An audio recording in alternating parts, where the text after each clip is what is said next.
થોડી નબળાઈ લાગે ને એટલે ઘરમાંથી તરત અવાજ આવે, ચાલ મુઠ્ઠી ભરીને બદામ કાજુ ખાઈ લે.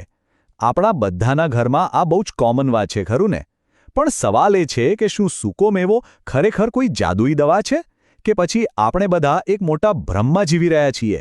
ચાલો આજે આપણે આ જ સવાલનો જવાબ શોધીએ અને સૂકા મેવાનું સાચું સત્ય જાણીએ. આખી વાતની શરૂઆત થાય છે એક ક્લિનિકથી.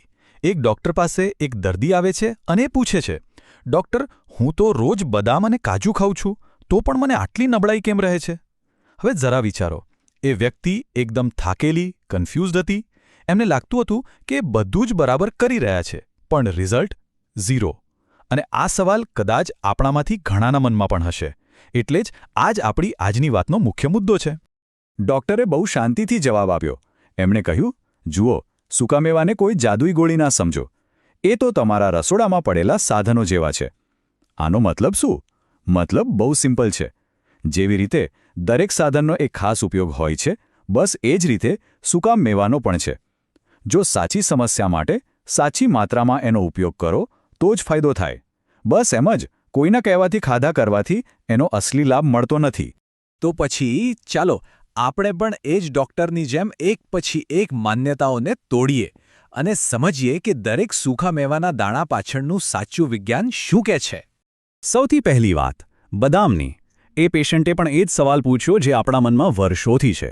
ડૉક્ટર, બદામ ખાવાથી યાદશક્તિ વધે, બરાબર ને? પરીક્ષા આવે એટલે મમ્મી જે બદામ પલાળીને આપે છે એ આ જ કારણે. પણ શું આ વાત 100% સાચી છે? ચાલો જોઈએ. જુઓ, બદામ ખરાબ નથી, બિલકુલ નહીં. એમાં હેલ્ધી ફેટ્સ છે, પ્રોટીન છે, વિટામિન ઈ છે, મેગ્નેશિયમ છે. આ બધી જ વસ્તુઓ આપણા શરીર માટે, ખાસ કરીને આપણા મગજ, હૃદય અને સ્કિન માટે સુપરફૂડ જેવી છે. પણ આનો મતલબ એ નથી કે આજે બદામ ખાધી અને કાલે બધું યાદ રહેવા માંડશે. બદામ એ યાદદાશક્તિની દવા નથી, પણ હા, એ મગજને પોષણ આપતો એક સારો ખોરાક જરૂર છે. એ તમારા મગજને લાંબા સમય સુધી તંદુરસ્ત રાખવામાં મદદ કરે છે, બસ. એ કોઈ મેજિક પિલ નથી. ઓકે, બદામની વાત તો થઈ ગઈ. હવે વારો આવ્યો કાજુનો. પેલા દર્દીનું તો એવું જ માનવું હતું કે કાજુ એટલે તો બોસ તાકાતનો પાવરહાઉસ. જેટલા વધારે કાજુ ખાઓ એટલી વધારે એનર્જી. અને એ વાત અમુક અંશે સાચી પણ છે. કાજુમાં એનર્જી ભરપૂર હોય છે, સારા ફેટ્સ છે અને બીજા ઘણા મિનરલ્સ પણ છે. જો કોઈને વજન વધારવું હોય કે પછી શરીરમાં પોષણની જરૂર હોય તો કાજુ એક સારો ઓપ્શન છે. પણ અહીંયા જ સૌથી મોટી ભૂલ થાય છે. કાજુ પૌષ્ટિક છે પણ અમર્યાદિત નહીં. 5 કાજુ ખાવા એ હેલ્ધી છે, પણ 50 કાજુ ખાવા એ ઓવરડોઝ છે. યાદ રાખો, કોઈ પણ સારી વસ્તુનો અતિરેક નુકસાન જ કરે છે. એટલે માત્રા, ક્વોન્ટિટી બહુ જ જરૂરી છે. પછી એ દર્દીએ ત્રીજી વાત કરી. મેં તો સાંભળ્યું છે કે લોહી ઓછું હોય તો સૂકી દ્રાક્ષ ખાવી જોઈએ, એટલે મેં એ પણ ચાલુ કરી દીધું. અને આ તો આપણા સૌની ફેવરેટ સલાહ છે. લોહીની ઉણપ એટલે બસ દ્રાક્ષ ખાઓ. પણ શું આટલું જ સિમ્પલ છે? જુઓ, સૂકી દ્રાક્ષમાં ઇન્સ્ટન્ટ એનર્જી આપતી શુગર હોય છે. થોડું ઘણું આયર્ન પણ છે, પોટેશિયમ છે, એન્ટીઓક્સિડન્ટ પણ છે. આ બધું શરીર માટે સારું છે, એમાં કોઈ શંકા નથી. પણ આ વાત ગાંઠ બાંધી લેજો. સૂકી દ્રાક્ષ લોહીની ઉણપમાં થોડી મદદ કરી શકે છે, પણ એનો ઈલાજ નથી. જો હિમોગ્લોબિન ખરેખર ઓછું હોય તો એના માટે પ્રોપર ડૉક્ટરની સલાહ અને સારવાર જોઈએ. ખાલી મુઠ્ઠીભર દ્રાક્ષ પર ભરોસો રાખીને બેસી ના રહેવાય. હવે આવી અખરોટની વાત. આ તો એનાથી પણ મજેદાર છે. ડૉક્ટર, અખરોટ તો એકદમ આપણા મગજ જેવું જ દેખાય છે, તો એ બુદ્ધિ માટે જ હશે ને? આ તો શેપ જોઈને જ ફાયદો નક્કી કરી લેવાની વાત થઈ. ડૉક્ટરે હસીને સમજાવ્યો, અરે વિજ્ઞાન દેખાવ પર નહીં, અંદરના તત્વો પર ચાલે છે. અખરોટનો અસલી પાવર છે એમાં રહેલું ઓમેગા-3 ફેટી એસિડ. અને આ ઓમેગા-3 આપણા મગજ અને હૃદય બંનેના સ્વાસ્થ્ય માટે જબરદસ્ત ફાયદાકારક છે. તો વાતનો સાર એ છે કે અખરોટ ખાવાથી કોઈનો આઈક્યુ અચાનક વધી નથી જતો, પણ હા, એને તમારા ડાયટનો ભાગ બનાવવાથી તમે તમારા શરીરને એક સ્માર્ટ પોષણ આપી રહ્યા છો, જે લાંબા સમયે ચોક્કસ ફાયદો કરાવશે. ઓકે, તો બદામ, કાજુ, દ્રાક્ષ, અખરોટ આ બધી વાતો થઈ ગઈ. પણ હવે વાર્તામાં આવ્યો એક મોટો ટ્વિસ્ટ. ડૉક્ટરને ધીમે ધીમે સમજાયું કે આ આખી સમસ્યા સૂકા મેવા વિશે હતી જ નહીં. પ્રોબ્લેમ તો ક્યાંક બીજે જ હતો, અને એ બહુ ઊંડો હતો. અને અસલી સમસ્યાઓ શું હતી?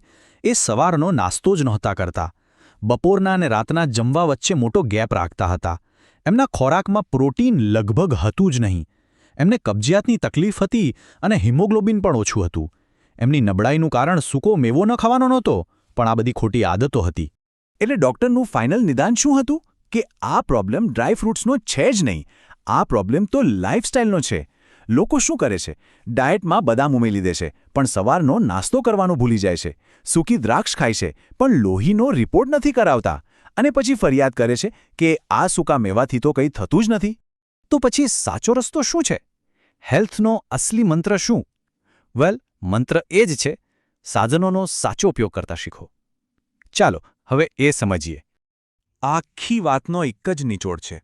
સૂકા મેવાને દવા ન સમજો. એ તો તમારી હેલ્ધી લાઇફસ્ટાઇલ માટે એક સપોર્ટ સિસ્ટમ છે. એ તમારી સારી આદતોની જગ્યા ક્યારેય નથી લઈ શકતા, એમને ફક્ત સપોર્ટ કરી શકે છે. તો પછી કયા સૂકા મેવાનો શું ઉપયોગ કરવો? ચાલો એક ક્વિક ગાઈડ જોઈએ.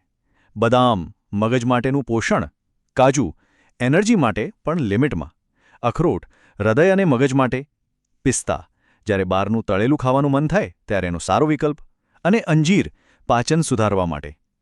બસ આટલું સિમ્પલ છે. પણ હા, સૌથી મહત્વની વાત, આ બધું ત્યારે જ કામ લાગશે જ્યારે તમારા સ્વાસ્થ્યનો પાયો મજબૂત હોય. એટલે કે તમારો મુખ્ય ખોરાક, તમારી ઊંઘ અને તમારી આખી લાઇફસ્ટાઇલ. જો પાયો જ કાચો હશે તો ઉપર સૂકા મેવાની ગમે તેટલી સજાવટ કરશો, કોઈ ફાયદો નહીં થાય. એટલે છેલ્લે બસ એક જ વાત યાદ રાખવા જેવી છે. ગમે તેટલો સારો અને હેલ્ધી ખોરાક હોય, જો એનો ઉપયોગ ખોટી રીતે કરશો તો એ ફાયદા કરતાં વધારે ગેરસમજ જ પેદા કરશે. એટલે સાચી જાણકારી એ જ સાચા સ્વાસ્થ્યનો રસ્તો છે. અને આ આખી વાત આપણને એક બહુ મોટા સવાલ પર લાવીને ઊભી રાખે છે. શું સારું સ્વાસ્થ્ય અને સાચું પોષણ મેળવવા માટે હંમેશા મોંઘી વસ્તુઓ જ ખાવી જરૂરી છે? કે પછી સાચી સમજણ અને આપણી પાસે જે છે એનો યોગ્ય ઉપયોગ કરવો વધારે જરૂરી છે? આ સવાલનો જવાબ જરા વિચારજો હો.